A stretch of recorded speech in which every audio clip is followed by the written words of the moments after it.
I'm sure by now all of you have seen the New York Times article on the intellectual dark web that ran last week. The article was a heavy lift trying to define something that had been previously undefined, but it was a solid foray into the mainstream for this eclectic group of people. For the record, I believe the intellectual dark web is a diverse group of thinkers, interviewers, comedians, and academics who've been thrust together due to intellectual curiosity, a desire for truth, and an absolute respect for our audience's ability to make up their minds for themselves. There's an old Groucho Marx line, "I wouldn't want to belong to a club that would have me as a member." At first, that was how I felt about this intellectual dark web. We've had a pretty great thing going around this loosely associated group of free thinkers, so why muck it up with something more formal? What I've come to see, though, is that this alliance, whether we have membership cards in a clubhouse or not, is now one of the most important forces for reason that exists. This crew of people, from Harris to the Weinstein brothers and from Shapiro to Sommers, have all come from different walks of life and from different academic and career backgrounds. What I believe to be the one unifier in this group is that we haven't been going for easy answers to tough questions which make great sound bites, but offer little real-world value.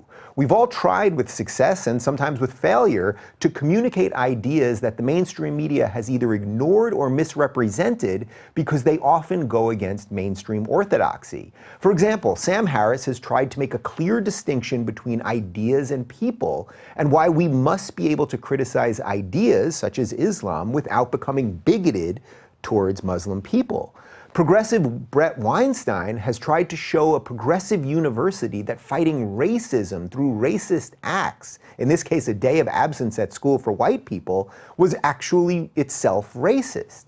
Ben Shapiro has brought basic ideas of conservatism to a younger generation that is being indoctrinated with postmodern viewpoints. Christina Hoff Sommers has tried to show people that the original intention of feminism, a true equality for women, has morphed into something about authoritarianism rather than equality.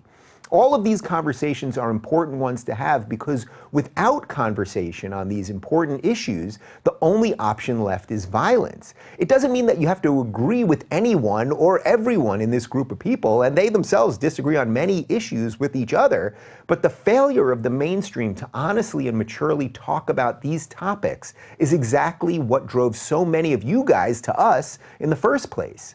Contrary to many of the think pieces written after the original New York Times piece, none of us in this dark web view ourselves as victims. Actually, it's the total reverse.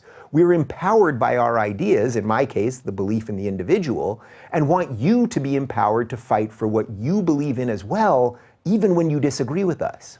I do want to address a few questions related to my role in all this discussion, as well as how I view myself and the Rubin Report as a show. One of the criticisms by Bari Weiss in the Times article was in essence about the gatekeeping responsibility that she feels the members of the intellectual dark web should have. So where are the lines we draw as to who we talk to, and what are ideas which we won't touch?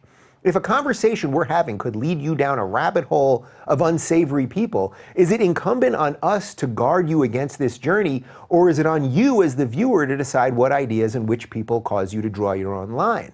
I think you know my position on this, but I'll say it again.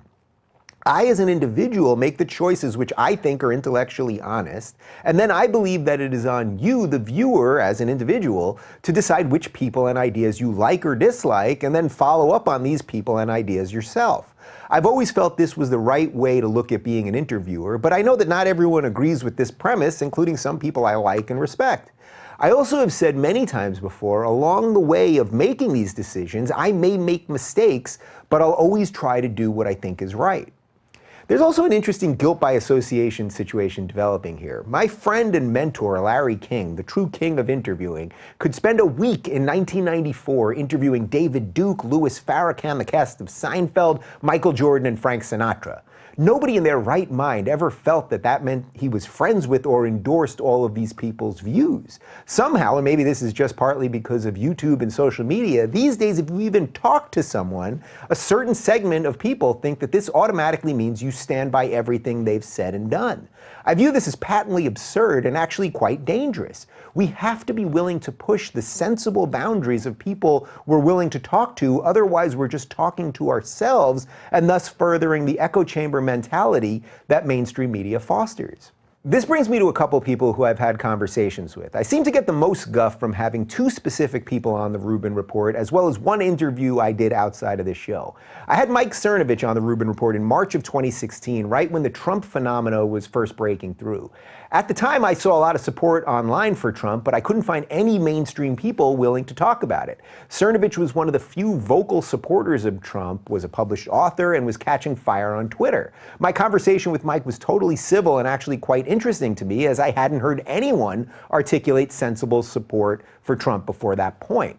As the next 2 years unfolded, Cernovich was a central figure in conspiracy theories such as Pizzagate, while also being at the front of Hillary's health issues, which the media ignored until she passed out in front of her SUV on that fall day in New York City in 2016. Let's not forget that Donna Brazile, the former head of the DNC, actually confirmed Cernovich's reporting when she said that the DNC was thinking about replacing Hillary at one point during the campaign. I didn't know about some of Mike's distasteful blog posts which were written before I sat down with him, and I certainly can't be held accountable for what anyone does after they've been on the show. What I can be held accountable for is the way I conduct myself in an interview with a controversial person, which thus far I'm absolutely proud of.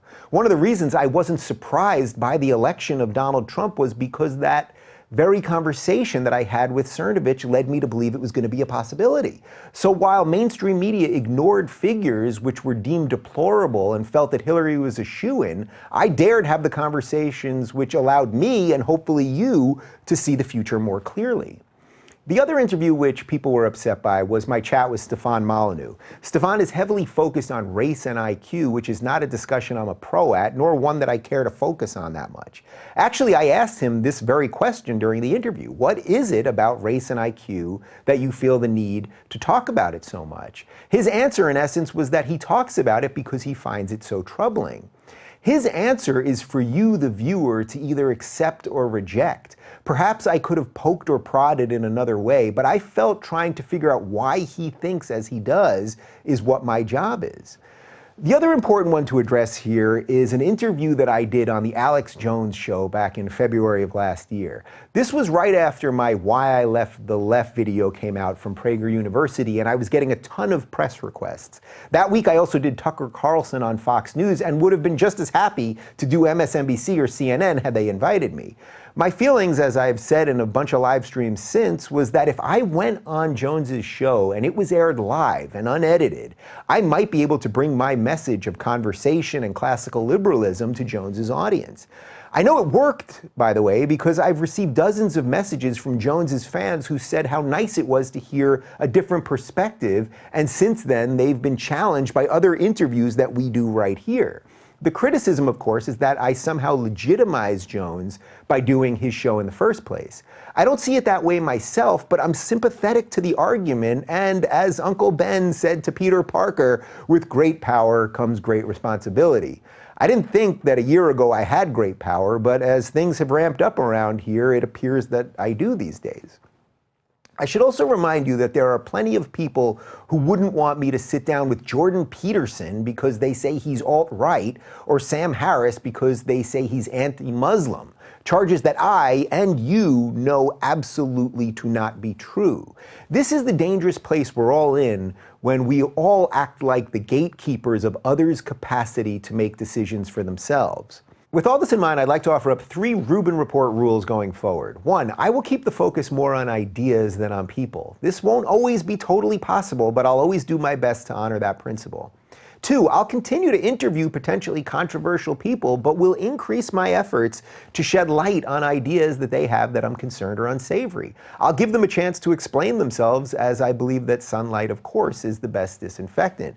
If I'm cordial to someone, it doesn't mean that I endorse them. I think we're in serious danger of eliminating conversations that are necessary to understanding the big picture because some of us may feel compromised by simply listening. Trump's election and Brexit were only surprises if you turned up your nose to listening to half the electorate. 3, I'll keep trying to build bridges in some places where others would reflexively burn them down. This is always tricky because I naturally don't want to legitimize bad actors, but I'll always try to see if there's room to make inroads with someone where I may have been trained to think that they were my sworn enemy. My bridges won't be built everywhere, though. We've got to have some standards of decency to make sure that the ideas we want to build upon here aren't sitting on a mound of quicksand. As what we do here gets put more into the spotlight, I have more of a responsibility to live up to the ideals that I've laid out here. I'm never going to make everyone happy, and it's why at the end of the day, I can only answer to my own conscience. I believe that we are starting to win in the public square, and this will now bring all sorts of new people our way. 2018 is undoubtedly the year of unusual alliances. The invites have been sent out, so now let's see who shows up to the party.